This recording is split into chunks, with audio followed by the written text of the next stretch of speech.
Very good evening dear all student. कैसे हो सब लोग? उम्मीद है आप लोग ठीक होंगे, स्वस्थ होंगे और आप लोग की स्टडी अच्छे से चल रही होंगी। ये जो इंपॉर्टेंट क्वेश्चंस हमने अभी डिस्कस किए हैं 2 वीडियो में, लास्ट के 2 वीडियो में, तो उसके आगे का ये तीसरा पार्ट है वीडियो का। इससे पहले 2 पार्ट में मैंने क्वेश्चंस को अच्छे से डिस्कस कर रखा है, एक्सप्लेन कर रखा है। ठीक है, तो हमारा जो क्वेश्चन नंबर 18 है वहाँ तक हो गया था और आज हम 19 से क्वेश्चंस को अच्छे से पढ़ेंगे कि क्वेश्चंस में क्या पूछा गया है, उसके आंसर्स हमें कैसे लिखने हैं। अगर आपने वो वीडियो नहीं देखा है तो आप प्लेलिस्ट में जाके, जो आपका एमपीएस का प्लेलिस्ट है उसमें जाके आप वीडियो को वॉच कर सकते हैं। एंड इसके नोट्स चाहिए तो डिस्क्रिप्शन में लिंक है, आप वहाँ से नोट्स को डाउनलोड कर लो। एंड डोंट वरी कि नोट्स हिंदी में है, इंग्लिश में, किस में, देखो दोनों ही लैंग्वेज में अवेलेबल है और कोई चार्जेस नहीं है आपका इससे। एंड जो स्टूडेंट ग्रुप में है तो ग्रुप में भी नोट्स प्रोवाइड करवा चुके हैं हम, वहाँ से भी आप डाउनलोड कर सकते हो। जिसको भी लिंक से डाउनलोड करने में प्रॉब्लम होती है तो आप डायरेक्टली ग्रुप में ऐड हो जाओ, वहाँ पे पीडीएफ मिल जाएगा आपको। राइट, देन हम स्टार्ट करते हैं क्वेश्चन नंबर 19 से। क्वेश्चन बहुत ही घुमा के पूछा गया है कि the state is an instrument of class operation analytical discussion. राज्य एक वर्गीय दमन का उपकरण है। देखो, तो आपको यहाँ पे ये नहीं डरना नहीं है कि कैसा क्वेश्चन है, भाई कहाँ से पूछ लिया, कहीं से नहीं पूछा है, आपके बुक से आपके सिलेबस से ही पूछा गया है। तो हम देखो, राज्य का जो स्वरूप है, उसका जो कार्य है, उसको लेके अलग अलग राजनीतिक और दार्शनिक के अलग अलग मत है। एक महत्वपूर्ण दृष्टिकोण ये है कि जो राज्य है, राज्य केवल एक स्टेबल इंस्टीट्यूट नहीं है, बल्कि समाज में जितने भी प्रबल वर्ग है ना, उसके हितों को संरक्षित करने और जो कमज़ोर वर्ग है उस पर नियंत्रण रखने का भी उपकरण है। ठीक है, यहाँ ये जो विचार है विशेष रूप से मार्क्सवादी साम्यवादी सिद्धांतों के प्रमुख से पाया जाता है। इस उत्तर में हम ये पढ़ेंगे कि राज्य एक वर्गीय दमन का उपकरण है। इसका हम विस्तार से कैसे देखें, तो देखो यहाँ मैंने ये लाइन आपको समझाने के लिए लिखा है कि इस वाले पूरे आंसर में हम इसको पढ़ने वाले हैं, आपको ये पेपर में नहीं लिखना है। सबसे पहले हम क्या करेंगे, राज्य की जो पारंपरिक अवधारणा है उसको हम बताएंगे। क्या है इसकी अवधारणा? तो देखो, सामान्यतः राज्य जो है, राज्य समाज की सर्वोच्च संस्था माना जाता है। राइट, जो कानून व्यवस्था और सामाजिक न्याय के लिए क्या करता है, वर्क करता है। इसे तटस्थ माना जाता है। क्यों? क्योंकि सभी नागरिकों की हितों की क्या करता है, रक्षा करता है। राज्य का कार्य शासन करना, सुरक्षा प्रदान करना और न्याय सुनिश्चित करना होता है। राज्य की हमने पढ़ लिया कि क्या अवधारणा है। ठीक है, एंड नाउ वर्गीय दमन की अवधारणा कि जो वर्गीय दमन है, वर्गीय दमन का क्या मतलब है यहाँ पे? वर्गीय का मतलब यहाँ पे है कि जब एक क्लास किसी दूसरी क्लास के ऊपर, यानी एक ग्रुप किसी दूसरे ग्रुप पर, चाहे वो सत्ता हो या फिर आर्थिक संसाधनों के आधार पे क्या करता है, नियंत्रण करता है, उसका शोषण करता है, उसको एक्सप्लॉइट करता है। ठीक है, उसे बोलते हैं वर्गीय दमन। मतलब एक वर्ग, ठीक है, एक क्लास किसी दूसरी क्लास का क्या करता है, यहाँ पे एक्सप्लॉइट करता है, एक्सप्लॉइटेशन करता है उसको। कैसे, किस आधार पे? मान लो कोई अमीर है तो वो किसी गरीब को एक्सप्लॉइट करेगा, नीचा दिखाएगा, इस तरीके से, तो उसको बोला गया है वर्गीय दमन। सामाजिक व्यवस्था में आर्थिक आधार पर वर्गों का विभाजन होता है। राइट, बिल्कुल सही है। जो सामाजिक व्यवस्था है उसमें क्या आर्थिक आधार पे ही तो होता है। एक तो होता है पूंजीपति वर्ग और दूसरा होता है मजदूर वर्ग। पूंजीपति जो रिच है, जो बिजनेसमैन है, जो हायर क्लास की फैमिली है। ठीक है, एंड मजदूर वर्ग जो लेबर क्लास है, ठीक है, जो मिडिल क्लास में आ जाते हैं। ऐसे ही यहाँ पे डिवाइड किया जाता है इकोनॉमिक के बेस पे। शक्तिशाली वर्ग अपने सत्ता बनाए रखने के लिए क्या करता है, सामाजिक, राजनीतिक, कानूनी साधनों का उपयोग करता है। जितने भी पावरफुल क्लास होती है ये क्या करते हैं, ये अपने वर्चस्व को बनाने के लिए सामाजिक, राजनीतिक, कानूनी जितने भी सोर्सेस होते हैं उसका क्या करते हैं, यूज करते हैं। राज्य को वर्गीय दमन का उपकरण मानने वाले विचारक, जो लोग ये मानते हैं कि जो राज्य है वह वर्गीय दमन का एक उपकरण के रूप में देखा गया है, ऐसा कौन कौन मानता है? तो कार्ल मार्क्स और फ्रेडरिक एंगल्स। कौन? कार्ल मार्क्स और फ्रेडरिक एंगल्स। उन्होंने कहा कि राज्य जो है वो शोषक वर्ग का दमनकारी उपकरण है। मार्क्स के अनुसार राज्य का मुख्य कार्य क्या है, संपत्ति वाले वर्ग, जिसको बुर्जुआजी बोला गया है, ठीक है, उसके हितों की रक्षा करना। विलियम क्या कहता है, विलियम आइविंग थॉर्नस्टोन और एंथोनी गिडन्स कहते हैं कि राज्य जो है एक वर्ग विशेष के दबाव और नियंत्रण के लिए क्या करता है, कार्य करता है। वहीं पे जो मार्क्सवादी दृष्टिकोण है, वो मार्क्सवादी दृष्टिकोण से राज्य क्या है, तो देखो, आर्थिक आधार अधिरचना। मार्क्सवादी सिद्धांत में समाज का आधार आर्थिक संबंध होते हैं और राज्य इस आर्थिक आधार पर निर्मित सामाजिक राजनीतिक अधिरचना का हिस्सा होता है। शोषक वर्ग का नियंत्रण, राज्य उन वर्गों का प्रतिनिधित्व करता है जिनके पास ज़्यादा संसाधन होते हैं, आर्थिक चीज़ें जो होती है, आर्थिक संसाधन उत्पादन ज़्यादा होते हैं जिनके पास, उसका क्या करते हैं, प्रतिनिधित्व करते हैं। ठीक है। श्रमिक वर्ग का दमन, राज्य मजदूर का विरोध करते हैं, विद्रोह या आर्थिक मांगों को दबाने के लिए कानून, पुलिस, सेना का इस्तेमाल करते हैं। अगर मान लो श्रमिक वर्ग है, वो कुछ कर रहा है, अपने हितों में वो बात कर रहा है, तो क्या किया जाएगा, उसकी बातों को दबाया जाएगा। आदर्श राज्य का विनाश होता है। कार्ल मार्क्स के अनुसार क्या बोला गया है कि जब समाज में वर्ग विहीन हो जाएगा, जब समाज वर्ग विहीन हो जाएगा, तब राज्य की आवश्यकता क्या होगी, समाप्त हो जाएगी। वो क्या होगा, आदर्श राज्य का विनाश हो जाएगा। वर्गीय दमन के उदाहरण वाला हम देखें कि कौन कौन से, मतलब क्या क्या है यहाँ पे। देखो, औपनिवेशिक राज्य, जहाँ राज्य ने उपनिवेश शासकों के हितों की रक्षा की। तो पूंजीवादी राज्य क्या है कि जहाँ पूंजीपति वर्ग ने श्रमिकों की हड़तालों का दमन किया। जातीय और सामाजिक भेदभाव, राज्य ने कई बार जाति, धर्म, लिंग के आधार पर असमान वर्गों को दबाया है। इसकी आलोचनात्मक क्या है, कुछ दृष्टिकोण है आलोचनात्मक रूप से। तो कुछ विचार कहते हैं कि आधुनिक राज्य तटस्थ है और सभी नागरिकों के लिए समान अवसर उपलब्ध करवाता है। लोकतंत्र के माध्यम से कमजोर वर्ग भी सत्ता में भागीदारी प्राप्त कर सकते हैं। राज्य का कार्य केवल दमन नहीं बल्कि न्याय, विकास और सामाजिक सुरक्षा भी है। तो इस तरीके से इस क्वेश्चन को हमने कंप्लीट कर लिया। अब यहाँ पे पूछा गया है बहुलवादी संप्रभुता की आलोचना कीजिए। हो सकता है इस क्वेश्चन को शॉर्ट नोट में पूछ दे। तो अगर शॉर्ट नोट में पूछे तो आपको ज़्यादा नहीं 2.5 पेज तक लिखना है, अगर लॉन्ग में पूछे तो आपको मैक्सिमम 5 पेज तक लिखना है। ठीक है। तो बहुलवादी संप्रभुता की अगर हम बात करें कि जो प्लुरलिस्टिक सॉवरेनिटी है वो क्या है, तो इसका मतलब क्या है कि ऐसा राजनीतिक और सामाजिक ढांचा जिसमें विभिन्न सांस्कृतिक, धार्मिक, भाषाई और जातीय समूहों का समान अधिकार, स्वायत्ता और पहचान दी जाती है। क्या, फिर से पढ़ते हैं इसको हम, कि ऐसा राजनीतिक और सामाजिक ढांचा जिसमें विभिन्न सांस्कृतिक, धार्मिक, भाषाई और जातीय समूहों को समान अधिकार दिया जाता है, स्वायत्ता और पहचान दी जाती है। ठीक है। ऐसा राजनीतिक और सामाजिक स्ट्रक्चर जिसमें लोगों को क्या दिया जाता है, चाहे वो सांस्कृतिक हो या धार्मिक हो या भाषाई है या जातीय समूह, सबको क्या इक्वल राइट मिले, स्वायत्ता जो है इक्वल दी जाए, पहचान दी जाए सबको। यह अवधारणा विशेषकर बहुसांस्कृतिक समाजों में अपनाई जाती है। जहाँ पे ज़्यादा बहुत संस्कृति समाज होते हैं वहाँ पे इस अवधारणा को अपनाई जाती है, जहाँ एक से अधिक सामाजिक समूह सहअस्तित्व में रहते हैं। हालांकि बहुलवादी संप्रभुता को समावेशिता, समानता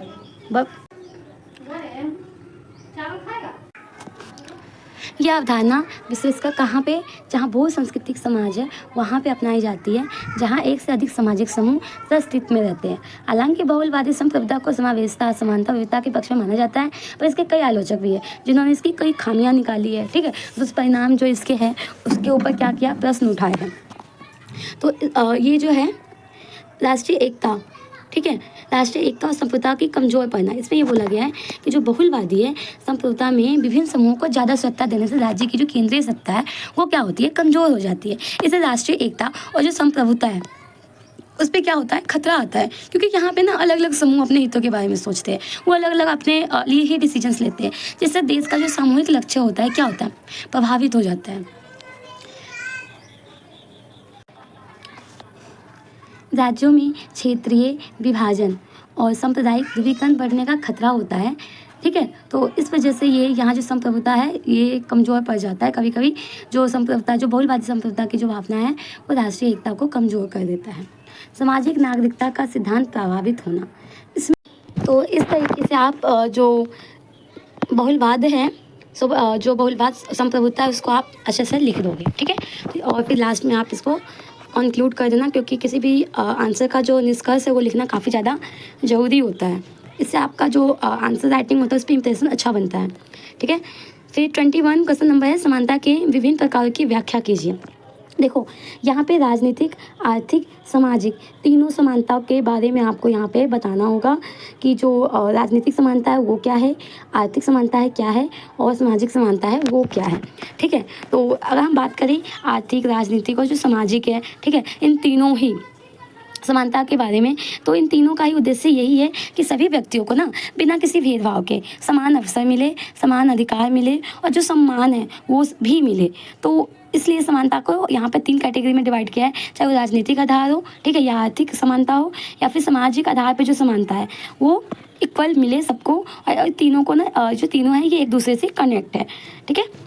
तो अगर हम राजनीतिक समानता की बात करें तो राजनीतिक समानता का मतलब है नागरिकों को राजनीतिक अधिकारों और अवसरों में बराबरी मिलना चाहिए। जितने भी सिटीजन्स हैं उनको राजनीतिक अधिकार जो भी है उनके अवसर से अपॉर्चुनिटी से उनमें क्या है बराबरी मिलनी चाहिए। इसमें सार्वभौमिक मताधिकार, कानून के समक्ष समानता, स्वतंत्र निष्पक्ष चुनाव, भागीदारी, ठीक है, मतलब चुनावों में भागीदारी, व्यक्ति की स्वतंत्रता, राजनीतिक प्रतिनिधि शामिल होते हैं।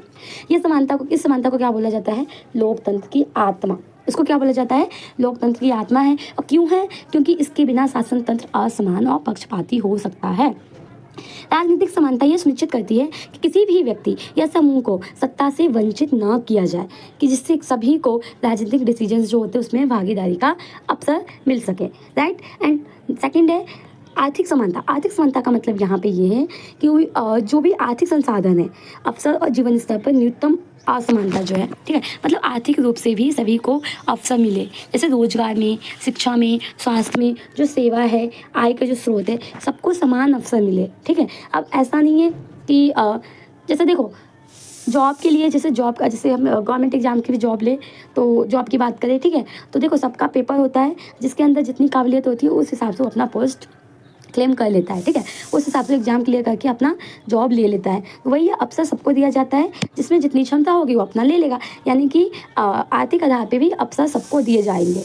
तो जो आर्थिक समानता है वो समाज के सभी वर्गों के बीच समृद्धि है, उसका जो वितरण है वो सुनिश्चित करती है, और साथ में जो गरीबी है, आर्थिक दमन है, उसको क्या करती है? कम करती है। हालांकि पूर्ण आर्थिक समानता संभव नहीं होता, ठीक है, लेकिन उसका जो उद्देश्य है बस यही है कि समान अवसर प्रदान करें, सामाजिक न्याय स्थापित करना। भारत जैसे विकासशील देशों में आर्थिक समानता के लिए अनेक योजनाएं चलाई जाती है, अनेक पॉलिसीज लागू की जाती है। जैसे देखो गरीबी उन्मूलन हो गया, मनरेगा भी है, रोजगार गारंटी योजना है, ठीक है, सामाजिक सुरक्षा। फिर है सामाजिक समानता। इसका मतलब क्या होता है? समाज के जितने भी लोग हैं, चाहे वो जाति, धर्म, लिंग, भाषा, सामाजिक वजह से किसी भी आधार पे भेदभाव ना किया जाए, यानी कि बिना भेदभाव किए सभी को समान जो है अधिकार दिया जाना चाहिए। जितने भी सामाजिक अधिकार है वो क्या है? समान, इक्वल मिलना चाहिए, उनको सम्मान मिलना चाहिए। और यह समानता सामाजिक की आधारशिला होती है। ये जो समानता होती है ये सामाजिक न्याय की क्या होती है? आधारशिला होती है, जो समाज में क्या करता है? समझता और भाईचारे को बढ़ावा देती है। भारत में सामाजिक समानता के लिए विशेष प्रावधान किए गए। देखो अनुसूचित जाति जनजाति के लिए आरक्षण दिया गया है, महिलाओं के लिए भी अधिकार प्राप्त है, ठीक है, अल्पसंख्यकों के लिए संरक्षण। और सामाजिक समानता के बिना समाज में विभाजन, असमानता और तनाव पैदा होते हैं, जो लोकतंत्र की मूल भावना के खिलाफ है। तो देखो तीनों ही जो समानता के पार्ट है, चाहे वो आर्थिक हो, सामाजिक हो, ठीक है, राजनीतिक हो, ठीक है, तो जो तीनों ये समानता, राजनीतिक, आर्थिक और सामाजिक, ये तीनों ही परस्पर एक दूसरे से कनेक्टेड है। एंड हर सिटीजन्स के लिए, हर पब्लिक के लिए ये तीनों ही समानता इम्पोर्टेंट है। ठीक है, फिर उसके बाद इसको क्या करोगे? निष्कर्ष बता दोगे इसका कि जो ये समानता एक दूसरे से जुड़े हुए आयाम है, जिसके बिना कोई भी समाज न्याय संगत और स्थिर नहीं रह सकता। राजनीतिक समानता से शासन में भागीदारी सुनिश्चित होती है, और आर्थिक समानता से क्या होता है? जीवन के जो बुनियादी संसाधन है वो उपलब्ध होते हैं। और सामाजिक से क्या है कि सभी को सम्मान और सम्मानजनक स्थिति मिलती है। इसलिए समग्र समानता को सशक्त करने के लिए सभी क्षेत्रों में प्रयास क्या है? आवश्यक है, ताकि जितनी भी समतामूलक और विकसित समाज है उसका निर्माण हो सके। नेक्स्ट क्वेश्चन क्या है? स्वतंत्रता अनुशासन के बीच में समझ। देखो यहाँ स्वतंत्रता से मतलब है फ्रीडम। फ्रीडम क्या है? देखो जो फ्रीडम है, जो स्वतंत्रता है वो भी व्यक्ति के लिए जरूरी है, वहीं पे अनुशासन है, डिसिप्लिन, वो भी जरूरी है। अब देखो स्वतंत्रता का मतलब यहाँ पे क्या है कि जो व्यक्ति है, ठीक है, व्यक्ति या फिर कोई भी समूह अपनी इच्छा और स्वायत्ता के अनुसार क्या करे? डिसीजन ले सके, ठीक है। वहीं पे जो अनुशासन है, ठीक है, यानी डिसिप्लिन, तो उसमें क्या है? नियम कानूनों और नैतिक मानदंडों का पालन करना। देखो स्वतंत्रता के बिना जीवन असंभव है, तो वहीं पे हम बात करें अनुशासन के, तो अनुशासन के बिना स्वतंत्रता का स्थायित्व मुश्किल है, ठीक है। तो दोनों ही एक दूसरे से क्या है? कनेक्टेड है। स्वतंत्रता की अवधारणा की अगर हम बात करें तो स्वतंत्रता का मतलब क्या है? कि व्यक्ति को अपने जीवन, विचार और क्रियाओं में बाधा रहित होना। राजनीतिक, सामाजिक, आर्थिक और व्यक्तिगत स्वतंत्रता के आयाम होते हैं। यह मानव अधिकार का मूल तत्व है और लोकतंत्र की क्या है? आधारशिला भी है। व्यक्तिगत स्वतंत्रता से मनुष्य जो है अपनी इच्छा अनुसार सच बोल सकता है, ठीक है, सोच सकता है, कुछ भी कार्य कर सकता है, ठीक है। इस तरीके से जैसे कि उदाहरण हम एग्जाम्पल ले तो भारत का जो संविधान है, जिसमें मौलिक अधिकार के अंतर्गत क्या दिए गए हैं? राइट टू फ्रीडम दिए गए हैं। वहीं पे हम डिसिप्लिन यानी अनुशासन की बात करें तो अनुशासन का क्या मतलब है? कि नियम, आदेश, सामाजिक मानदंड, ठीक है, कुछ नियम होने चाहिए जिसका पालन हर व्यक्ति करे। और ये क्यों होना चाहिए? ताकि जो सामाजिक जीवन है उसको प्रॉपर अच्छे वे में चला सके, एक प्रॉपर ढंग से। अनुशासन के बिना समाज में क्या हो जाएगी, अराजकता हो जाएगी, लोग अपनी मनमर्जी करने लगेंगे। ठीक है, तो इसलिए सामाजिक जो स्तर है उस पर व्यक्ति के अंदर अनुशासन होना भी जरूरी है। देखा होगा बचपन से ही बच्चों को बोला जाता है कि डिसिप्लिन में रहो, अनुशासन लेके आओ, ये मतलब मॉरलिटी भी सिखाई जाती है, स्कूलों में भी सिखाई जाती है, सेना संगठनों में, हर जगह इस चीज़ का क्या होता है, पालन किया जाता है। अगर हम बात करें कि जो स्वतंत्रता और अनुशासन, ठीक है, इन दोनों का अद्वैत स्वभाव क्या है, तो देखो स्वतंत्रता और अनुशासन को अक्सर विरोधी मानी जाती है, दोनों एक दूसरे के क्या है, अपोजिट है, बट कभी कभी एक दूसरे के पूरक भी माना जाता है। अब देखो बिना अनुशासन के स्वतंत्रता का दुरुपयोग हो सकता है, जिससे समाज में क्या होगा, अव्यवस्था फैलती है ना। अगर अनुशासन, अगर हम डिसिप्लिन नहीं लेकर, हमने कह दिया कि जाओ तुम फ्री हो, तो जो इंसान फ्री हुआ है, जिसको हमने बोला है, वो तो जाके कुछ भी कर सकता है, जो दूसरे को भी नुकसान पहुंचा सकता है।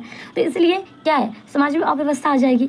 अनुशासन स्वतंत्रता की रक्षा करता है, तो और ये भी सुनिश्चित करता है कि जो फ्रीडम है, जो स्वतंत्रता है, उसका प्रयोग दूसरों के लिए मतलब हार्मफुल ना हो। तो अपना फ्रीडम यूज़ तो करो, बट किसी और को हार्म मत पहुंचाओ। व्यक्तिगत स्वतंत्रता सीमित होती है जब वो दूसरों की स्वतंत्रता में हस्तक्षेप करने लगे, ठीक है, तो उस टाइम पे ये लिमिटेड हो जाती है। अगर हम बात करें कि सामाजिक जीवन में दोनों का संतुलन कैसा है, तो देखो समाज में जो स्वतंत्रता है और जो अनुशासन है, इसका उचित संतुलन ही स्थायित्व और समृद्धि सुनिश्चित करता है। लोकतांत्रिक समाज में व्यक्ति की अधिकतम स्वतंत्रता और न्यूनतम अनुशासन का पालन करना पड़ता है। कानून और नियम इसी संतुलन को बनाए रखने के लिए बनाए जाते हैं, ताकि बैलेंस बने रहे। जैसे कि कानून का पालन, चुनाव प्रक्रिया, व्यक्ति की स्वतंत्रता के साथ साथ सामाजिक नियम भी होते हैं। अब हम राजनीतिक दृष्टिकोण से इनके संबंध देखें तो क्या है, देखो स्वतंत्रता, अनुशासन दोनों लोकतंत्र के ही पिलर है। एंड लोकतंत्र पे नागरिकों को अपनी राय व्यक्त करने के लिए क्या है, स्वतंत्रता दी जाती है, स्वतंत्र होते हैं वो, लेकिन उन्हें कानून का सम्मान भी करना होता है। अनुशासन में रह के क्या करते हैं, वो अपनी राय व्यक्त करते हैं। ठीक है, अनुशासन के बिना लोकतंत्र क्या है, अस्थिर है। राजनीतिक अनुशासन से सरकार और प्रशासन प्रभावी ढंग से कार्य कर पाते हैं। व्यक्तिगत और नैतिक दृष्टिकोण इसका कैसा है, तो देखो व्यक्तिगत जीवन में स्वतंत्रता का मतलब है कि आत्मनिर्णय, ठीक है, मतलब खुद डिसीजन ले हम, आत्मसम्मान। वहीं पर अनुशासन का क्या है कि अनुशासन का पालन व्यक्ति की क्या होती है, नैतिकता होती है, जिम्मेदारी होती है, स्वनियंत्रण होता है। स्वतंत्रता और अनुशासन दोनों के बिना तो जीवन ही क्या है, असफल हो सकता है। आत्म अनुशासन और व्यक्ति की स्वतंत्रता का सही उपयोग करने में ही मदद करता है। ठीक है, अब हम बात करें इसका जो कॉन्टेक्स्ट है, वो स्वतंत्रता और अनुशासन का जो आधुनिक संदर्भ है, ठीक है, अभी के टाइम में, तो देखो वैश्विक स्तर पर आज के समाज में स्वतंत्रता के अधिकारों का महत्व बढ़ा है। डिजिटल युग में सूचना की स्वतंत्रता के अनुशासन का पालन भी आवश्यक हो गया है। सामाजिक अनुशासन, जैसे कोविड-19 की बात करें तो कई सारे नियमों का पालन किया गया था। पर्यावरण संरक्षण में अनुशासन आदि जो है आज के समय में ज़्यादा महत्व रखते हैं। तो इस तरीके से हमने दोनों को पढ़ा कि जो स्वतंत्रता अनुशासन है, दोनों के बीच में क्या है, गहरा संबंध है, और यह अनिवार्य भी है, क्योंकि एक दूसरे के विरोधी तो है लेकिन एक दूसरे के सहायक भी है। ठीक है, विरोधी कहते हैं ना कि एक दूसरे के विरोधी है, तो विरोधी नहीं है, बल्कि क्या है, ये सहायक एक दूसरे के पूरक है। क्योंकि अनुशासन के बिना स्वतंत्रता क्या है, बेकार हो जाएगा। इससे क्या होगा, समाज में अव्यवस्था आ जाएगी। तो इस तरीके से आप इसको कंक्लूड कर देना। नेक्स्ट क्वेश्चन है कि जो स्वतंत्रता है और समानता है एक दूसरे के पूरक है। देखो हमने स्वतंत्रता को अभी अनुशासन के साथ कनेक्ट किया, अब हम इसको समानता के साथ हम करेंगे कि समानता और स्वतंत्रता में क्या है। तो देखो ये दोनों ही महत्वपूर्ण है सामाजिक न्याय के लिए। स्वतंत्रता का मतलब क्या, हमने अभी पढ़ा कि जो इच्छा अनुसार हम कोई भी डिसीजन ले, सोचने समझने की शक्ति हमारे पास हो, फ्री, ठीक है, फ्री होके हम। जबकि समानता की बात करें तो समानता का मतलब होता है समाज के सभी सदस्यों के बीच बिना भेदभाव के समान अधिकार, समान अवसर, सम्मान मिलना। ये अभी हमने पढ़ा है ऊपर, इसके 3 पार्ट्स है समानता के, कि सामाजिक, राजनीतिक और आर्थिक। ठीक है, तो ये दोनों ही क्या है, महत्वपूर्ण है। उसके बाद ये दोनों जो है एक दूसरे के पूरक भी है। एक न्यायगत जो न्याय संगत समाज बनाने के लिए जो होता है, उस न्यायपूर्ण समाज को बनाने के लिए दोनों की आवश्यकता होती है।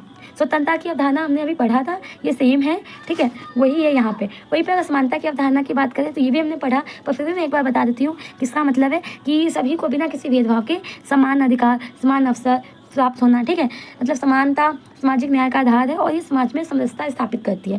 समानता के 3 होते हैं मुख्य रूप, राजनीतिक समानता, आर्थिक समानता और सामाजिक समानता, जो अभी हमने ऊपर वाले क्वेश्चंस में पढ़ा था। ठीक है, तो वहीं से ये रेलिवेंट है, ये क्वेश्चन सेम है। तो बस यहाँ पे किसके साथ इसका कंपैरिजन किया गया है, समानता को स्वतंत्रता के साथ किया गया था। तो ये तीनों स्वतंत्रता अभी हमने पढ़ा। अगर आपने ध्यान से नहीं देखा होगा तो वीडियो को सब पीछे करके आप देख सकते हो।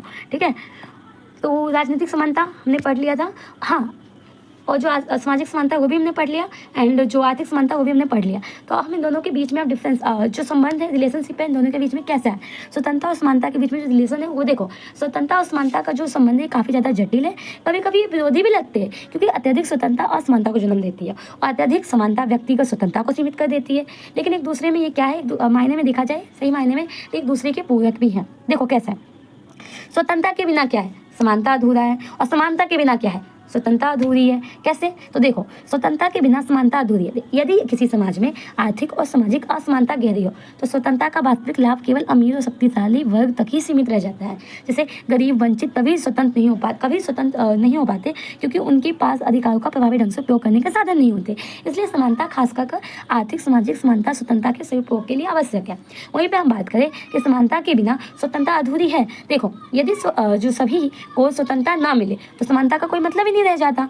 समानता तो तभी पूरा होगी ना जब व्यक्ति को अपने विचार, मत और जीवन शैली चुनाव करने के लिए वो स्वतंत्र होंगे, वो अपना डिसीजन खुद से लेंगे। तो बिना स्वतंत्रता के समानता के अधिकार केवल क्या रह जाता है, वही पेपर वर्क ही रह जाता है, कागजों में ही रह जाता है। स्वतंत्रता और समानता में संतुलन की आवश्यकता है। इस चीज़ को हम ऐसे समझ सकते हैं कि देखो जो न्याय संगत और समतामूलक समाज है उसमें स्वतंत्रता और समानता दोनों के बीच जो संतुलन है वो जरूरी है। क्यों है, क्योंकि यदि स्वतंत्रता को बिना किसी सीमा के दिया जाएगा तो इससे क्या होगा, समाज में असमानता अव्यवस्था हो सकता है। और इससे क्या होगा कि वही यदि समानता के लिए स्वतंत्रता को अधिक सीमित कर दिया जाए तो तानाशाही रूप ले सकता है। मतलब दोनों ही कंडीशन में अगर हम स्वतंत्रता को बढ़ाते तो भी समाज में प्रॉब्लम आती है, और अगर स्वतंत्रता की जगह हम समानता को ज़्यादा बढ़ावा देते हैं तो इसमें जो स्वतंत्रता है वो अत्यधिक सीमित रह जाती है। तो हमें क्या करना है, हमें बैलेंस करना है, क्योंकि जो लोकतंत्र व्यवस्था है हमारे यहाँ पे है, और इसके लिए ये जरूरी है कि स्वतंत्रता की रक्षा करते हुए समानता को भी सुनिश्चित किया जाए। संविधान में मौलिक अधिकार और कर्तव्य इसी संतुलन को दर्शाते हैं। भारत के संदर्भ में स्वतंत्रता और समानता की बात करें तो दोनों देखो यहाँ पे दोनों ही महत्वपूर्ण है। स्वतंत्रता की बात करें फंडामेंटल राइट्स उसके पार्ट 3 में दिया गया है, और इसके अलग अलग पार्ट्स है, जैसे कि इसके बहुत सारे आयाम, जैसे अभिव्यक्ति स्वतंत्रता, धार्मिक स्वतंत्रता और मतदान का अधिकार। समानता की बात करें तो ये भी हमारा फंडामेंटल राइट के अंदर ही है कि जाति, धर्म, लिंग के आधार पर किसी भी तरीके का भेदभाव नहीं किया जाएगा। आरक्षण नीति दी गई है, सामाजिक न्याय प्रोवाइड किया गया है। तो भारत के इतिहास में स्वतंत्रता संग्राम से लेकर अब तक सामाजिक सुधार आंदोलन तक समानता और स्वतंत्रता की लड़ाई चली है। ठीक है, तो Mahatma Gandhi, doctor B R Ambedkar जैसे जो नेता थे उन्होंने भी स्वतंत्रता और सामाजिक समानता दोनों के लिए क्या किया, संघर्ष किया। अब हम बात करें न्याय की अवधारणा कि न्याय की अवधारणा कैसे है, क्या है। ठीक है, तो जो न्याय की अवधारणा है ये भी हमने पढ़ा था जॉन रॉल्स के सिद्धांत से। ठीक है, उन्होंने जो दिया था एक थ्योरी ऑफ जस्टिस, उसके अकॉर्डिंग हमने पढ़ा था, बट हम फिर भी इसको एक बार पढ़ लेते हैं कि क्या है। न्याय का अर्थ क्या है कि सही और उचित व्यवहार। न्याय का मतलब क्या है, सही और उचित व्यवहार। न्याय जो है समाज का एक बुनियादी और मूलभूत सिद्धांत होता है और सामाजिक मानक है। ठीक है, यानी कि सबको प्रॉपर न्याय मिलना चाहिए। न्याय का मतलब ही है कि कानून का पालन करना नहीं, बल्कि सही और गलत के बीच में जो फ़र्क है, जो उचित डिसीजंस है, निष्पक्ष होकर लिया जाए। न्याय की अवधारणा क्या कहता है कि सामाजिक, राजनीतिक, दार्शनिक और कानूनी दृष्टि से महत्वपूर्ण है। अगर हम इसके अर्थ की बात करें, न्याय की परिभाषा की, तो यह नैतिक मानदंड है जिसके आधार पर समाज में संतुलन और शांति स्थिरता बनी रहती है। अरस्तु के अनुसार न्याय क्या है, तो अरस्तु के अनुसार न्याय का मतलब है प्रत्येक को उसका अधिकार देना। क्या है, सभी व्यक्ति को उसका अधिकार देना। इस दृष्टिकोण में न्याय का संबंध व्यक्ति के अधिकारों, कर्तव्यों और समाज की उपेक्षाओं से होता है। कानूनी दृष्टि से न्याय का अर्थ है कानून के अनुसार सही डिसीजंस लेना। वही सामाजिक न्याय का अर्थ है समाज के हर वर्ग को समान अवसर, संसाधन और सम्मान देना। न्याय के प्रकार देखो, न्याय के जो प्रकार है वो है 3 तरीके से, डिस्ट्रीब्यूटिव, रिट्रीब्यूटिव एंड प्रोसीड्यूरल जस्टिस। जो डिस्ट्रीब्यूटिव है वो क्या है, तो इसमें बोला गया है कि न्याय समाज में संसाधनों, अवसरों और लाभों के उचित वितरण से संबंधित है। इसका उद्देश्य सामाजिक और आर्थिक असमानता को क्या करना है, कम करना है, सभी को समान अवसर प्रदान करना है।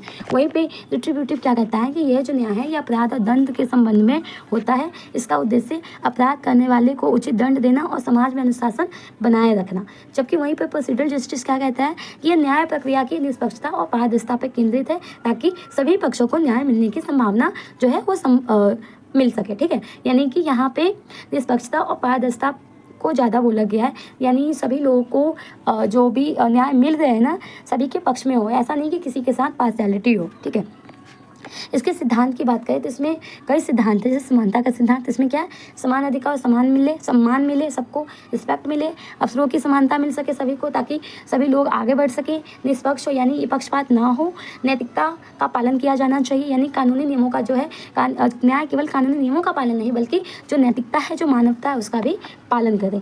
इसके जो दार्शनिक दृष्टिकोण है, मतलब इनकी अलग अलग जो दार्शनिक है, जो फिलोसफर्स हैं, उन्होंने न्याय को अलग अलग रूपों में व्याख्यात किया है, मतलब अलग अलग डेफिनेशन दिया है। जैसे अरस्तू ने क्या कहा है कि न्याय को समानता और न्याय संगत वितरण का प्रतीक माना। इन्होंने न्याय को समानता और न्याय संगत वितरण का क्या माना, प्रतीक माना। जॉन रॉल्स ने न्याय को न्याय के सिद्धांतों के रूप में समानता पर आधारित मानते हैं। उनके अनुसार क्या है, समाज इस तरह से संगठित करना चाहिए कि वो कमजोर वर्गों के अधिकारों की रक्षा करें। इमैनुअल कांट क्या कहते हैं कि न्याय को कर्तव्य और नैतिकता के संदर्भ में देखते हैं, जिसमें सभी व्यक्तियों को क्या समान और गरिमा मिलनी चाहिए। तो ये सब हमारा हो गया। उसके बाद हम पढ़ते हैं सामाजिक और राजनीतिक न्याय का। तो देखो, सामाजिक न्याय का मतलब समाज के प्रत्येक सदस्य को समान अवसर मिले, संसाधन मिले, चाहे वो किसी भी जाति का हो, किसी भी लिंग से हो, ठीक है। राजनीति का मतलब है कि राजनीतिक अधिकार मिले, यानी जो भी राजनीतिक अधिकार उनको मिल रहे, जैसे चुनाव हो रहा है, किसी भी तरीके का लोकतंत्र, कोई भी जो, क्योंकि लोकतंत्र का जो आधारशिला होता है वो इसी पे टिकी होती है। तो जितने भी राजनीतिक अधिकार है उसमें लोगों की भागीदारी बराबर होनी चाहिए, उन्हें अवसर जो भी अपॉर्चुनिटी है इक्वल मिलना चाहिए। न्याय और आधुनिक समाज में न्याय की अवधारणा और भी महत्वपूर्ण बन गई है, क्योंकि जो सामाजिक जटिलता और असमानता है वो बढ़ती जा रही है। आज न्याय केवल कानून का पालन नहीं बल्कि सामाजिक समानता और आर्थिक अवसरों की समानता, महिला अधिकारों, अल्पसंख्यकों के अधिकारों और पर्यावरण न्याय को भी समेटे हुए है। इस तरीके से हमारे 24 क्वेश्चंस कंप्लीट हो गए। 25 क्या है, मार्क्सवादी न्याय की अवधारणा, कि जो मार्क्सवादी है उनके अनुसार न्याय की क्या अवधारणा है। तो देखो, न्याय की अवधारणा विभिन्न दार्शनिकों के द्वारा अलग अलग है। मार्क्सवाद, कार्ल मार्क्स, फ्रेडरिक एंगल्स, इन सब ने क्या क्या डेफिनेशन दिया हमने अभी पढ़ा, ठीक है। सबका अलग दृष्टिकोण है, सबने अपना अलग अलग डेफिनेशन दिया है। वैसे ही मार्क्सवादी न्याय की परिभाषा क्या है कि जो मार्क्सवादी है वो न्याय की मूल अवधारणा यह है कि वर्तमान समाज में न्याय केवल बहुसंख्यक वर्ग की सामाजिक आर्थिक संरचना शक्ति के आधार पर तय होता है। मतलब कहा गया है कि जो बहुसंख्यक वर्ग है ना, उनकी शक्ति, उनकी संरचना के आधार पे यहाँ पे न्याय सुनिश्चित किया जाता है। यह पूंजीवादी व्यवस्था की सत्ता, संपत्ति, देखो स्टार्टिंग से पढ़ते आ रहे हो कि जो मार्क्सवादी है पूंजीवाद के क्या है, खिलाफ है। तो यहाँ भी वही बोल रहा है कि पूंजीवादी व्यवस्था की सत्ता, संपत्ति, उत्पादन के साधनों के असमान वितरण को न्याय संगत बनाती है। इसलिए मार्क्सवाद में न्याय की कोई सार्वभौमिक स्वीकृति या शाश्वत परिभाषा नहीं है। कार्ल मार्क्स के अनुसार न्याय वह नहीं जो औपचारिक कानून या नैतिक सिद्धांतों में होता है, बल्कि वह है जो उत्पादन तो कार्ल मार्क्स के अनुसार न्याय वह नहीं जो औपचारिक कानून या नैतिक सिद्धांतों में होता है, बल्कि वह है जो उत्पादन के साधनों के नियंत्रण और संघर्ष, जो वर्ग संघर्ष है उसके आधार पर समाज में लागू होता है। पूंजीपति वर्ग अपने आर्थिक हितों को सुनिश्चित करने के लिए कानून और व्यवस्था का निर्माण करता है, जबकि जो मजदूर वर्ग है वो इसके द्वारा शोषित होता है। देखो, इनके अनुसार बोला गया है कि जो ये पूंजीपति वर्ग है ये अपने हितों को सुनिश्चित करता है, ठीक है, और उसके लिए एक कानून बनाता है, जबकि जो मजदूर वर्ग है ये इन्हीं के द्वारा क्या होता है, शोषित होते हैं, एक्सप्लॉइट होते हैं। वर्ग संघर्ष और न्याय की बात करें तो देखो, मार्क्सवादी दर्शन का केंद्र बिंदु क्या है, वर्ग संघर्ष, जो न्याय की अवधारणा को परिभाषित करता है। मेन क्या है, वर्ग संघर्ष।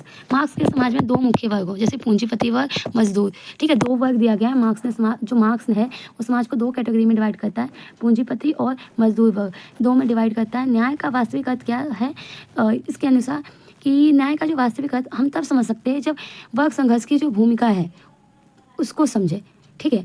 यहाँ पे बोला गया है कि जो वर्ग संघर्ष की जो भूमिका है हम उसको समझेंगे तभी जाके हम न्याय की अवधारणा को समझ सकते हैं, अथवा वास्तविक तब तक हम उसको नहीं समझ सकते जब तक कि वर्ग संघर्ष की भूमिकाओं को हम समझ सकें, ठीक है। तो उसके बाद पूंजीवादी समाज में न्याय का मतलब होता है संपत्ति और साधनों के वर्तमान वितरण की रक्षा। मजदूर वर्ग के लिए न्याय का मतलब क्या है कि उत्पादन के साधनों का समाजीकरण और वर्गहीन समाज की स्थापना जहाँ संपत्ति और अधिकार समान रूप से वितरित हो। तो इस तरीके से पूंजीवादी वर्ग जो है वो शोषण, जो यहाँ पे बोला गया है कि मार्क्सवादी जो न्याय है उनके अनुसार ये बोला गया है कि इनका जो उद्देश्य है जो भी पूंजीवादी वर्ग है ना, तो वर्ग के शोषण को समाप्त करना और सामाजिक समानता स्थापित करना, ठीक है। जो भी पूंजीवादी वर्ग है ना तो उसको क्या करना है, खत्म करना, उनके शोषण को क्या करना, खत्म करना, यानी कि जो मजदूर लोग हैं उनको भी बराबर वही समान, जो भी समानता है, सम्मान है, जो अपॉर्चुनिटी है वो उनको भी प्रोवाइड हो सके। तो इनके अनुसार क्या कहा गया था, इनके सिद्धांत में ये था कि आर्थिक समानता हो, मतलब सभी को जो संसाधन है वो प्रॉपर मिले, समान वितरण हो।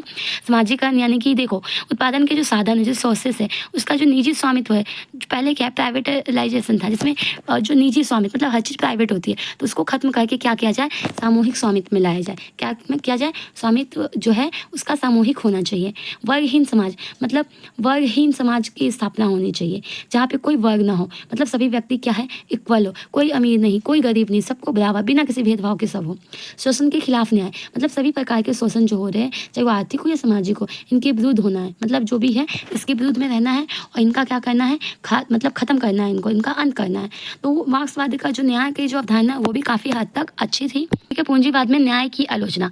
देखो मार्क्सवादी जो है, मार्क्सवादी न्याय पूंजीवादी समाज में जो न्याय है उसकी व्यवस्था की काफ़ी ज़्यादा आलोचना करते हैं। क्या कहते हैं कि जो पूंजीवादी समाज है, पूंजीवादी समाज में कानून और न्याय केवल संपत्ति रखने वाले के हितों की रक्षा करते हैं। दूसरा, मजदूर वर्ग के जो अधिकार है, कानून तो होते हैं लेकिन व्यवहारिक रूप से क्या होते हैं, कमजोर होते हैं, असमान होते हैं। अधिकार तो उन्हें भी मिलता है पर उनकी सुनी नहीं जाती है। न्यायपालिका और राज्य मशीनरी पूंजीपति वर्ग के दबाव में होती है। क्या कहा जाता है, व्यवस्था तो यहाँ भी है लेकिन वो किसके लिए, जो भी पूंजीपति वर्ग है ना उनके लिए है। स्वतंत्रता और समानता के अधिकार दिखाए तो जाते हैं लेकिन उसका यूज नहीं होता। तो मार्क्स ने इस असमानता को सुपर स्ट्रक्चर और बेस के सिद्धांत के माध्यम से समझाया कि जो अर्थव्यवस्था है न्याय व्यवस्था को कैसे निर्धारित करता है। न्याय और सामाजिक परिवर्तन। मार्क्सवादी न्याय केवल सामाजिक असमानता को आलोचना तक सीमित नहीं रखा बल्कि सामाजिक परिवर्तन का माध्यम भी बताया। उन्होंने कहा कि न्याय की स्थापना तभी होगी जब मजदूर वर्ग का जो शोषण है, शोषण के विरुद्ध संगठित होकर पूंजीवादी व्यवस्था को समाप्त किया जाएगा। जो भी पूंजीवादी व्यवस्था है ना उसको समाप्त करेंगे तभी न्याय की जो स्थापना है तभी होगी। न्याय का नया स्वरूप एक ऐसी समाज व्यवस्था में होगा जिसके उत्पादन के साधन सामूहिक होंगे। एक न्याय शोषण रहित समान और मुक्त समाज की स्थापना करेगा जिसे मार्क्स ने कन्फ्यूजियम कहा। ठीक है, आधुनिक संदर्भ में हम बात करें मार्क्सवादी न्याय की तो आज भी कई समाजशास्त्री राजनीतिक चिंतक है वो उनके द्वारा मार्क्सवादी न्याय की अवधारणा का अध्ययन किया जाता है, उपयोग किया जाता है। जो भी गरीबी या असमानता है, जाति, लिंग, किसी आधार पर जो मुद्दे होते हैं उसके समाधान में इस दृष्टिकोण को प्रभावी माना जाता है, इस दृष्टिकोण को, इस अप्रोच को यूज किया जाता है।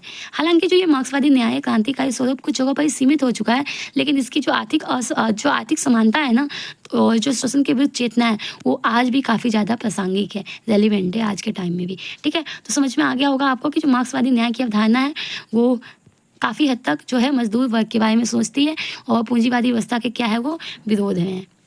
फिर है 26 क्वेश्चन नंबर 26, ये क्या, अधिकार और कर्तव्यों के बीच में क्या संबंध है। देखो जो अधिकार है, अधिकार और कर्तव्य दोनों ही किसी भी समाज के लिए क्या है, काफ़ी ज़्यादा इंपॉर्टेंट होते हैं क्योंकि दोनों मानव जीवन के अनिवार्य अंग है। जो व्यक्ति और समाज के बीच में क्या करते हैं, बैलेंस स्थापित करते हैं। तो देखो हम अधिकार की बात करें, अगर हम अधिकार की बात करें कि अधिकार क्या होता है, देखो तो जो अधिकार है वो स्वाभाविक, कानूनी और नैतिक स्वीकृतियाँ है जो व्यक्ति की किसी भी वस्तु या सेवा व्यवहार के प्रति प्राप्त होती है। ये अधिकार व्यक्ति को स्वतंत्रता, सुरक्षा, सम्मान और जीवन के आवश्यक संसाधनों तक पहुँच प्रदान करते हैं। अगर हम बात करें इसके उदाहरण की, एग्जाम्पल की, तो देखो जीवन का अधिकार, स्वतंत्रता का अधिकार, मतदान का अधिकार, शिक्षा का अधिकार, मतलब हमें कानूनी रूप से, नैतिक रूप से, मतलब प्राकृतिक रूप से किसी भी तरीके से वो जो हमें मिलता है वो अधिकार होते हैं। और अधिकार व्यक्ति की आज़ादी और सम्मान की गारंटी देते हैं। समाज में उसकी गरिमा का जो है वो कौन संरक्षण करता है। और हाँ, जो हमारे जो राइट्स है, फंडामेंटल राइट्स, उसका तो जो गारंटी है, ठीक है, वो मौलिक अधिकार के अंदर जो राइट्स है हमारे, उसकी जो गारंटी है उससे हम कॉन्स्टिट्यूशन देता है कि किसी भी तरीके का अधिकार का उल्लंघन है तो हम कोर्ट में अपील कर सकते हैं।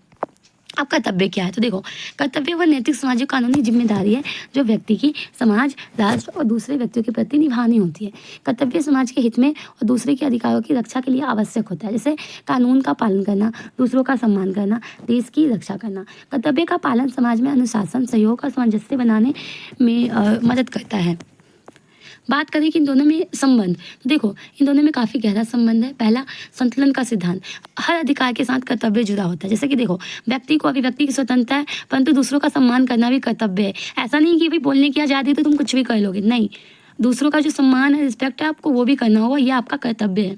अधिकारों की रक्षा के लिए कर्तव्य, देखो किसी भी अधिकार का सही उपयोग तभी संभव होता है जब उसकी जिम्मेदारी अच्छे से निभाया जाए। कर्तव्य पालन के बिना तो अधिकार का दुरुपयोग ही हो जाएगा। तो अपने अधिकार का यूज करो लेकिन अपने कर्तव्यों का भी पालन करो। समाज में सह अस्तित्व यानी अधिकार और कर्तव्य का जो समन्वय है, समाज में शांति और व्यवस्था जो होती है उसको बनाए रखने में काफ़ी ज़्यादा इंपॉर्टेंट रोल प्ले करती है। यदि सभी केवल अधिकारों की बात करें तो कर्तव्यों को नज़रअंदाज कर दिया जाएगा। इससे क्या होगा कि समाज में असंतुलन हो जाएगा। तो हमें क्या करना है, दोनों को बैलेंस करके चलना है। न्याय और नैतिकता, अधिकार का संरक्षण तभी संभव होता है जब व्यक्ति अपने कर्तव्यों का पालन करे। तो ये नैतिक आधार पर न्याय की स्थापना करता है। ठीक है, तो अभी जो भारतीय संदर्भ में अधिकार की बात करें, देखो मौलिक अधिकार जो कि पार्ट 3 में है ना, और जैसे इसमें बहुत सारे अधिकार हैं हमारे 6 फंडामेंटल राइट्स हैं, जिसमें व्यक्ति के पास जीवन, स्वतंत्रता, समानता, धर्म की स्वतंत्रता, 6 मौलिक अधिकार है, उसके अंदर भी बहुत सारे अधिकार हैं। वैसे ही मौलिक कर्तव्य की बात करें तो ये भी हमारा इंडियन कॉन्स्टिट्यूशन के पार्ट 4 में दिया गया है, पार्ट 4A में दिया गया है। ठीक है, ये आर्टिकल 51 में है। इसमें आपके 11 ड्यूटीज़ दिए गए हैं।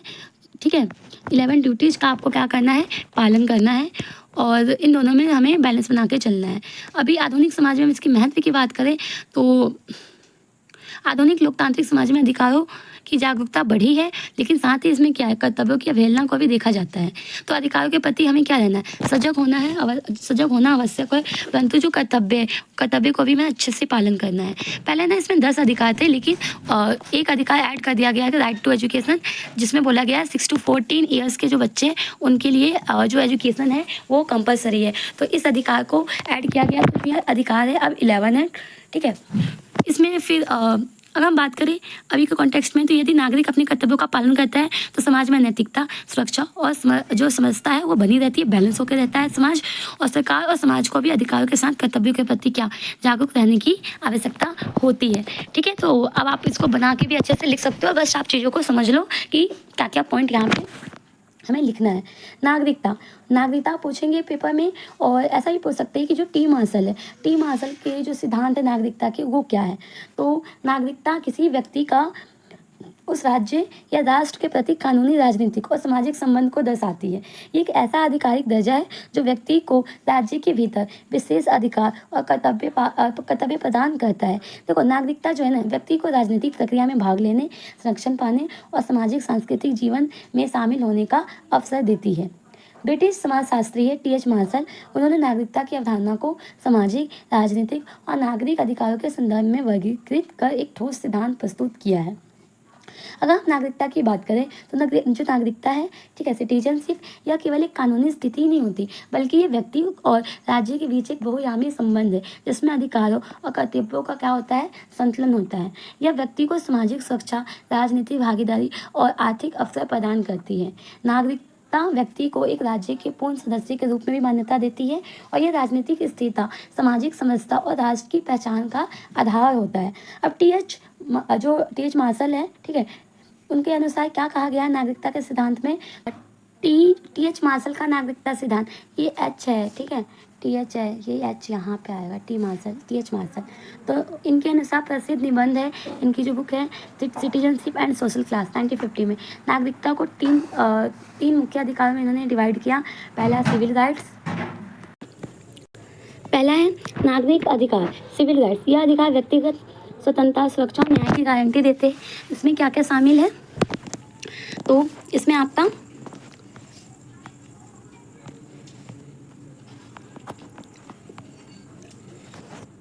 कानून के समक्ष समानता, अभिव्यक्ति और विचार की स्वतंत्रता, संपत्ति के अधिकार, न्यायालयों में सुरक्षा, कोर्ट में सुरक्षा। तो ये अधिकार व्यक्ति को राज्य के कानून और अन्य नागरिकों को सुरक्षा प्रदान करते हैं। राजनीतिक अधिकार, पॉलिटिकल राइट्स, ये जो है अधिकार, ये नागरिक के जो भी राजनीतिक निर्णय होता है, डिसीजंस होते हैं, उसमें भाग लेने में स्वतंत्रता देते हैं। इसमें क्या क्या शामिल है, मतदान का अधिकार, चुनाव लड़ने का अधिकार, सरकारी पदों के लिए योग्य होना, राजनीतिक पार्टी बनाने और उसमें शामिल होने के लिए अधिकार। इसके अलावा थर्ड क्या है, थर्ड जो है इनका, इन्होंने क्या बोला कि सामाजिक अधिकार होने चाहिए, क्योंकि जो जीवन की मूलभूत आवश्यकता है उसको पूरा करने के लिए हमारे जो सामाजिक सुरक्षा वो भी हमें मिलना चाहिए। तो पहला क्या है, शिक्षा का अधिकार, रोजगार और मजदूरी का अधिकार, स्वास्थ्य सेवा का अधिकार और सामाजिक सुरक्षा जैसे पेंशन, बेरोजगारी भत्ता। तो इस तरीके से तो मार्शल के अनुसार ये अधिकार औद्योगिक क्रांति के बाद विकसित हुए और आधुनिक समाज की सामाजिक समस्या का आधार बन गया। अब मार्शल जो टी.एच. मार्शल है, इनके सिद्धांत का महत्व क्या है? तो मार्शल ने नागरिकता को एक विकसित प्रक्रिया के रूप में देखा जो धीरे धीरे नागरिक और राजनीतिक सामाजिक अधिकारों के विस्तार से पूर्ति होती है। उनका ये मानना था कि पूर्ण नागरिकता तभी प्राप्त होगी जब तीनों प्रकार के अधिकार सबको इक्वल रूप से मिले। उन्होंने ये भी कहा था कि जो सामाजिक अधिकार है, सामाजिक अधिकारों के बिना तो राजनीतिक और जो नागरिक अधिकार है वो अधूरे होते हैं, क्योंकि जो भी सामाजिक असमानता है और राजनीतिक भागीदारी है, ये एक दूसरे को क्या करते हैं, प्रभावित करते हैं। तो उनके अनुसार यही है कि ये जो 3 अधिकार उन्होंने जो डिवाइड किए थे, ये तीनों नागरिकों को सभी को मिलना चाहिए। बट इसको भी किसी ने बहुत सारे इसको क्रिटिसाइज किए। जो मार्शल के जो सिद्धांत थे, इसकी भी आलोचना हमें मिली है, जो पश्चिमी औद्योगिक समाज के संदर्भ में आधारित है। ठीक है, तो ये बोला गया कि ये जो विकासशील देश है उनके लिए ये जो इन्होंने बोला है, ये 3 अधिकार मिलने चाहिए, उनके लिए उपयुक्त नहीं है। और आज वैश्विक और बहुसंस्कृति दुनिया में नागरिकता की जो अवधारणा है काफ़ी ज़्यादा जटिल हो गई है। तो ये जो मार्शल का सिद्धांत है, नागरिकता के अधिकारों के व्यापक रूप को समझने में मदद करता है और सामाजिक न्याय के लिए भी मार्गदर्शक है। ठीक है, उसके बाद है आधुनिक राज्य में नागरिकता की भूमिका। तो आधुनिक मतलब अभी के टाइम में नागरिकता की क्या भूमिका है? नागरिकता का तो डेफिनेशन हमने पढ़ लिया कि क्या होता है। तो इसकी प्रकृति की बात करें तो देखो, राजनीतिक आयाम, सामाजिक आयाम और आर्थिक आयाम। राजनीतिक में वही आपका कि राजनीतिक अधिकार मिलने चाहिए, सामाजिक में जो भी सामाजिक सुरक्षा, शिक्षा, स्वास्थ्य वही मिलनी चाहिए। आर्थिक आयाम जो भी रोजगार है, संसाधन है, उसमें सब में समानता, जो भी आर्थिक कल्याण है वो सभी को प्रॉपर सुनिश्चित किया जाए सभी के लिए। ठीक है, उसके बाद लोकतंत्र में क्या इसकी भूमिका है? तो लोकतंत्र में यही भूमिका कि जो भी नागरिक के मतदान के माध्यम से सरकार बने, जो सिटीजन है, जो लोग हैं, नागरिक हैं, उनके द्वारा जो चुने गए लोग हैं वही अपना शासन चलाए। नागरिकों के राजनीतिक अधिकार लोकतंत्र की मजबूती और स्थिरता के लिए काफ़ी ज़्यादा आवश्यक होती है। नागरिक की सक्रिय भागीदारी जो नीति निर्धारण है और प्रशासन, उसमें क्या ट्रांसपेरेंसी लेकर आती है। उसके बाद है सामाजिक समरसता और समावेशन। इसमें क्या है कि आधुनिक राज्य में नागरिकता सामाजिक न्याय और समावेशन की नींव होती है। जैसे कि जाति, लिंग, धर्म, इन सब के बीच में क्या समानता, सहयोग को बढ़ावा देना चाहिए। सामाजिक अधिकारों के जरिए शिक्षा, स्वास्थ्य, सामाजिक सुरक्षा उपलब्ध कराई जाती है, जिससे जितनी भी असमानता है समाज में उसमें कमी आती है। नागरिकता सामाजिक पहचान का स्रोत है जो विविधता के बावजूद एकता बनाए रखती है। आर्थिक विकास की नागरिकता की बात करें तो देखो, आर्थिक क्षेत्र में जो भी नागरिक है सबको सुरक्षा दिया जाना चाहिए। ठीक है, जितने भी जैसे असमान हैं तो वेतन वगैरह प्रॉपर अच्छे से मिलना चाहिए सबको, रोजगार अच्छे से मिलना चाहिए, संसाधन का जो वितरण है वो समान हो सभी नागरिकों के पास। सामाजिक सुरक्षा के अधिकार जो है, आर्थिक सुरक्षा जो असुरक्षा है उसको कम करते हैं, जिससे जो स्थिरता है और विकास सामाजिक सुरक्षा के अधिकार और आर्थिक असुरक्षा को कम करते हैं, जिससे स्थिरता और विकास को बल मिलता है। आर्थिक अधिकारों के बिना राजनीतिक और सामाजिक अधिकार तो अधूरे ही होते हैं। वैश्विक संदर्भ में अगर हम नागरिकता की बात करें तो जो भी वैश्वीकरण है, वैश्वीकरण की प्रक्रिया में जो सिटीजनशिप है उसकी परंपरागत सीमाओं को काफ़ी ज़्यादा चुनौती मिली है। जैसे देखो, प्रवासन, इधर से उधर लोग हो जाते हैं। ठीक है, बहुसांस्कृतिकता, अंतर्राष्ट्रीय मानवाधिकार के कारण में नागरिकता की जो अवधारणा है वो बदलती रहती है। और आधुनिक राज्यों को अब न केवल अपने नागरिकों के प्रति जिम्मेदार होना है, बल्कि जो वैश्विक नागरिकता के तत्व है उसको भी अपनाना पड़ेगा। डिजिटल युग में ऑनलाइन सहभागिता और डिजिटल अधिकार भी नागरिकता का एक हिस्सा बन चुका है। इसी के साथ अगर हम इसकी चुनौती की बात करें, क्या क्या इसकी चुनौतियाँ हैं, तो देखो, सामाजिक और आर्थिक असमानता नागरिक अधिकार के बराबर उपयोग में बाधक बनती है। जाति, धर्म, लैंगिक जो भी भेदभाव होते हैं, ये इनके नागरिकता के जो भी नागरिकता है उसके अधिकारों की प्राप्ति में अवरोध उत्पन्न करते हैं। राजनीतिक भागीदारी में नागरिकता की उदासीनता लोकतंत्र की स्थिरता के लिए क्या है, खतरा है। तो फिर आप इसका कंक्लूजन बताओगे कि जो आधुनिक राज्य में नागरिकता की भूमिका अत्यंत महत्वपूर्ण और बहुआयामी है। यहाँ न केवल व्यक्ति को कानूनी सुरक्षा और राजनीतिक अधिकार और सामाजिक सुरक्षा प्रदान करती है, बल्कि राष्ट्र की सामाजिक एकता और आर्थिक विकास का भी आधार है। ठीक है, तो इस तरीके से कंक्लूजन आप यहाँ पे बता दोगे। उसके बाद है लोकतंत्र की अवधारणा। लोकतंत्र की अवधारणा की बात करें तो लोकतंत्र राजनीतिक शासन का वह स्वरूप है जिसमें सत्ता का स्रोत जनता होती है। इसमें आम जनता की भागीदारी उनके मतों के माध्यम से शासन का निर्वहन माना जाता है। लोकतंत्र केवल शासन की एक व्यवस्था ही नहीं बल्कि एक मूल्य प्रणाली का सामाजिक व्यवहार और एक राजनीतिक प्रक्रिया भी है, जिसमें स्वतंत्रता, समानता और न्याय सहभागिता की भावना निहित होती है। ठीक है, उसके बाद आप इसमें लोकतंत्र की अवधारणा बता दोगे कि लोकतंत्र का मतलब ही क्या होता है, जनता का शासन और नागरिकों को अपने प्रतिनिधि चुनने और शासन में भाग लेने का पूरा अधिकार उनको मिलता है। और इंडिया में तो स्पेशली ये वाला केस है कि जनता ही अपने सरकार को चुनती है। फिर आप उसमें इस क्वेश्चन में आप क्या करोगे, लोकतंत्र की अवधारणा को समझाओगे, फिर लोकतंत्र के प्रकार बताओगे कि उदारवादी लोकतंत्र, सहभागी लोकतंत्र और विमर्शात्मक लोकतंत्र। इसमें जो लोकतंत्र है उसको अलग अलग विचारकों ने अलग अलग सिद्धांत दिए। ठीक है, और इसको 3 कैटेगरी में डिवाइड किया गया, उदारवादी, सहभागी और विमर्शात्मक लोकतंत्र। देखो, उदारवादी की अगर हम बात करें यानी लिबरल डेमोक्रेसी की, तो जो लिबरल डेमोक्रेसी है ये व्यक्तिगत स्वतंत्रता, अधिकारों की सुरक्षा और कानून का शासन मुख्य जो होता है वो केंद्र में होता है। इसमें चुनाव जो होता है ना, बहुलवाद, व्यक्ति की स्वतंत्रता, न्यायपालिका और स्वतंत्रता और मानव अधिकारों की रक्षा करना यहाँ पे मेन काम होता है। सत्ता का सीमित कर मतलब जो लिमिटेड गवर्नमेंट है, संवैधानिक संरचना उदारवादी लोकतंत्र की एक विशेषता है। ये जो है ये मुख्यतः कहाँ पे विकसित हुआ है, तो जो भी पश्चिम देश है जहाँ व्यक्तिगत स्वतंत्रता को क्या कहा गया, सब ऊपर ही माना, मतलब सबसे ऊंचा माना गया, वहाँ पे इसको अपनाया गया। बट कुछ आलोचना भी है इसकी। उदारवादी लोकतंत्र आर्थिक असमानता और राजनीतिक केंद्रीकरण को दूर नहीं कर पाता, ऐसा कहा जाता है।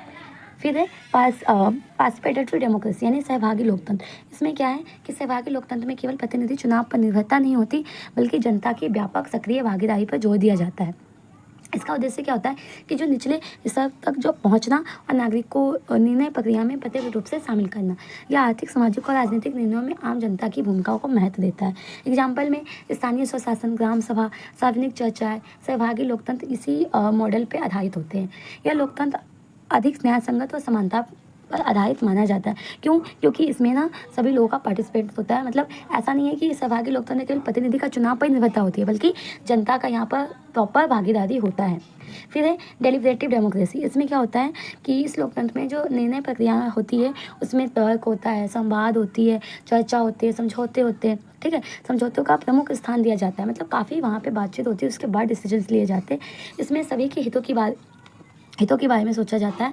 मतभेदों का संवाद के माध्यम से यहाँ पे किसी भी प्रॉब्लम को सुलझाया जाता है। मतलब बात होती है, मीटिंग होती है, काफ़ी चीज़ें होती है। इसमें सिर्फ वोटिंग से ही नहीं बल्कि संवादात्मक प्रक्रिया से भी समाज के हित में निर्णय लेना पड़ता है। ठीक है, मतलब बातचीत से भी डिसीजंस लिए जाते हैं, वोटिंग ही नहीं होती माध्यम से डिसीजन लेने के लिए। इसमें नागरिकों की भी समझदारी और सहमति की संस्कृति विकसित होती है। तो इस प्रकार आज के टाइम में जटिल समाज में सार्वजनिक नीति निर्माण और विवाद के समाधान में ये जो है ये काफ़ी ज़्यादा कारगर माना गया है, अच्छा माना गया है। अगर हम बात करें कि इन तीनों में संबंध कैसा है और अभी के टाइम पे ये है, तो देखो ये तीनों प्रकार के लोकतंत्र एक दूसरे के जो पहलू उसको उजागर करते हैं, एक दूसरे के पूरक भी है। अगर उदारवादी की बात करें तो उदारवादी लोकतंत्र नागरिकों के व्यक्तिगत अधिकारों की रक्षा करता है, किसकी? व्यक्तिगत। वैसे ही जो सहभागी हो किसकी बात करता है कि सक्रिय भागीदारी होनी चाहिए, किसकी? नागरिकों की। वहीं पर विमर्शनात्मक है डेरिवेटिव, उसका क्या कहना है कि वाद और सहमति के माध्यम से निर्णय लेने को प्रोत्साहित किया जाता है। ठीक है, वोटिंग पर आधारित नहीं होता, बल्कि बातचीत, मीटिंग, आपसी सहमति, कॉन्सेंट से डिसीजंस लिए जाते हैं। तो इस तरीके से हमने इस क्वेश्चन को भी कर लिया। अब क्वेश्चन नंबर हमारा 30 क्या है? लोकतंत्र और मार्क्सवादी आलोचना। देखो मार्क्सवादी के बारे में तो हम पढ़ते ही आ रहे हैं, अभी कितनी बार हमने पढ़ लिया, 2-3 क्वेश्चन में मार्क्सवादी रिपीट हुआ है। तो मार्क्सवादी के बारे में आप पढ़ लेना, इस क्वेश्चन को आप कर लेना। ठीक है, शक्ति, अधिकार, वैधता की अवधारणा की व्याख्या कीजिए। एंड देखो ये जो क्वेश्चन है लोकतंत्र, एंड 30 नंबर क्वेश्चन उदार लोकतंत्र की मार्क्सवादी आलोचना। देखो लोकतंत्र के बारे में इसमें बताओ कि फीस क्या, आर्थिक आधार, राजनीतिक समझता है, इसको आप पढ़ लेना। मार्क्सवादी मैंने अभी एक्सप्लेन किया था, सेम उसके बारे में यहाँ पे भी है। बस जो ये है उदारवाद लोकतंत्र की मार्क्सवादी आलोचना, इसमें ये है कि उदारवाद और लोकतंत्र दोनों के बारे में आपको अच्छे से बताना होगा और दोनों के बीच में क्या क्या सीमाएं हैं, क्या क्या चीज़ें, आप इसको अच्छे से कर लेना। ठीक है, इस क्वेश्चन को आप खुद से पढ़ना। शक्ति, अधिकार और वैधता की अवधारणा की व्याख्या, यहाँ पे बोला गया है राजनीति विज्ञान की मूल अवधारणा में पावर, अथॉरिटी एंड लेजिटिमेसी एक विशेष स्थान होता है। और ये तीनों ही राजनीतिक प्रणाली को उसकी जो संरचना है, उसको संरचना है, संचालन है, उसमें काफ़ी ज़्यादा समझाने के लिए क्या होता है, महत्वपूर्ण होता है। शक्ति, अधिकार, वैधता आपस में घनिष्ठ रूप से जुड़े होते हैं। पावर की अगर हम बात करें कि पावर क्या है, तो देखो शक्ति का मतलब है व्यक्ति या समूह की वह क्षमता जिसके द्वारा वो दूसरे के व्यवहार या निर्णयों को अपनी इच्छा अनुसार क्या कर सकता है, प्रभावित कर सकता है, चाहे वो सहमत हो या फिर ना हो। जो रॉबर्ट डायल है उनका एक स्टेटमेंट है, उनका क्या कहना है, और has power over B to, A has power over B to extend that he can get B to do something that B would not otherwise do. ठीक है, यहाँ पे इनका ये स्टेटमेंट है कि ए के पास पावर है तो बी को कुछ भी कह सकता है करने के लिए, तो B to not something that would not otherwise do. इसकी विशेषता क्या है कि शक्ति बलपूर्वक या सहमति से प्रयोग हो सकती है, जैसे सेना, हथियार, आर्थिक, धन संपत्ति, मनोवैज्ञानिक, सांस्कृतिक स्वरूप में भी हो सकती है। शक्ति का प्रयोग ना जो संस्था होती है उसमें निहित होती है। शक्ति का स्रोत कौन सा है? फोर्सफुली भी हम किसी से काम करवा सकते हैं, आर्थिक नियंत्रण पैसे देके भी करवा सकते हैं, सूचना और संचार का अधिकार हो सकता है, और वैचारिक प्रभुत्व भी हो सकता है। और वहीं पर हम अधिकार की बात करें अथॉरिटी की, तो यहाँ राइट वाला अधिकार नहीं है, यहाँ अथॉरिटी है, ठीक है। अधिकार वह शक्ति है जो वैध रूप से मानी जाती है, जिसे समाज द्वारा स्वीकृति प्राप्त होती है। यह वह शक्ति है जिसका प्रयोग करने वाले आदेश देने और दूसरों को उसका पालन करने का नैतिक वैधानिक हक होता है। जैसे मैक्स वेबर का स्टेटमेंट क्या है कि जो अथॉरिटी है वो पावर है accepted as legitimative by those subject to it, ठीक है। तो अधिकार के जो प्रकार है अथॉरिटी के वो है traditional, charismatic and legal rational authority. अगर हम कैरिस्मेटिक की बात करें, कैरिस्मेटिक क्या है कि जो व्यक्ति है, व्यक्ति के व्यक्तित्व और प्रेरणादायक गुणों या करिश्मे पर आधारित, जैसे कि गांधी जी है, मार्टिन लूथर, इन्होंने बहुत अच्छे अच्छे काम किए, ठीक है। मतलब इनकी छवि ना बहुत जगह है, काफ़ी अच्छा इमेज बना हुआ है इनका, इसलिए इनको कैरिस्मेटिक, इनको आइडियोलॉजी के रूप में भी जाना जाता है, इसलिए कैरिस्मेटिक इनको बोलते हैं। ट्रेडिशनल में क्या है कि जो भी प्राचीन परंपरा है, जो रीति रिवाज है, ये उस पर आधारित होते हैं, जैसे कि राजा, पुरोहित, राम प्रधान इत्यादि। वहीं पे अगर हम लीगल रेशनल की बात करें तो ये कानून जो होते हैं, संविधान होते हैं, नियम होते हैं, उनके अनुसार जो मिलने वाला अधिकार होता है उसे बोला जाता है। जैसे प्रधानमंत्री को कॉन्स्टिट्यूशन के द्वारा मिले गए राइट्स है, न्यायाधीश, पुलिस अधिकारी, ठीक है। इसकी क्या विशेषता है कि इसकी जो विशेषता है वो अधिकार की जो अधिकार है, अधिकार को समाज द्वारा मान्यता प्राप्त होती है, यह नियमबद्ध होती है, इसका दायरा और सीमा तय होती है। वहीं पर लेजिस्लेटिव की बात करें तो वैधता, वैधता का क्या अर्थ है कि किसी शासन का, ठीक है, या किसी शासन या सत्ता को जनता द्वारा नैतिक, वैधानिक और सामाजिक रूप से स्वीकार किया जाना चाहिए। वो स्थिति जब लोग सत्ता या सत्ताधार को न्याय संगत और उचित मानते हैं। डेविड स्टर्न क्या कहते हैं कि जो लेजिस्लेमेसी है is a believe that extend political institution are the most appropriate one for the society. इसके क्या क्या फीचर्स हैं, तो वैधता समाज की मान्यता पर आधारित होती है, यह शासन की स्थिरता और स्वीकार्य को बढ़ावा देती है। वैधता बदल भी सकती है, जैसे क्रांति, असंतोष, असफल शासन के कारण। वैधता के स्रोत क्या है, संवैधानिक कानूनी वैधता भी होते हैं, सांस्कृतिक परंपरागत भी होते हैं, प्रदर्शन आधारित भी होते हैं, और आदर्शवादी भी होते हैं। अब यहाँ पे ये तीनों के डिफरेंस है। जैसे स्रोत की बात करें, देखो शक्ति में बल, डर, धन से हम, ठीक है, डरा सकते हैं। अधिकार, कानून, परंपरा और करिश्मा, ठीक है, 3 हमने बात की थी इसमें। वैधता में क्या है, सामाजिक स्वीकृति, स्वीकृति यहाँ पे आधार है, आधार मतलब बेस हमने रखा, स्वीकृति होती है, शक्ति में इसकी आवश्यकता नहीं होती है, डर धमका के हम काम करवा लेंगे। अधिकार में क्या होती है, स्वीकृति होनी चाहिए, वैधता में तो अधिक आवश्यकता होती है। प्रयोग, देखो शक्ति में हम जबरदस्ती अपना यूज करते हैं, पावर, यहाँ पे वैधानिक मतलब संविधान द्वारा हमें मिलता है। यहाँ पे वैधता, नैतिक एवं वैधानिक समर्थन, ठीक है। यहाँ पे जो अधिकार है वैधानिक होता है, जबकि वैधता नैतिक और वैधानिक दोनों का समर्थन होता है। उद्देश्य से शक्ति में नियंत्रण पाना होता है, जबकि अधिकार में शासन करना होता है, और वैधता में स्थायित्व और स्वीकार्यता होता है, ठीक है। तो शक्ति जब सामाजिक मान्यता प्राप्त कर ले तो वो अधिकार बन जाती है, और अधिकार जब सामाजिक द्वारा न्याय संगत और नैतिक माना जाए तो वो वैध माना जाता है। समझ में आ गया अब। और ये तीनों अवधारणा को मिलकर क्या बनता है, शासन की वैधता, कार्यक्षमता और स्थायित्व सुनिश्चित करती है।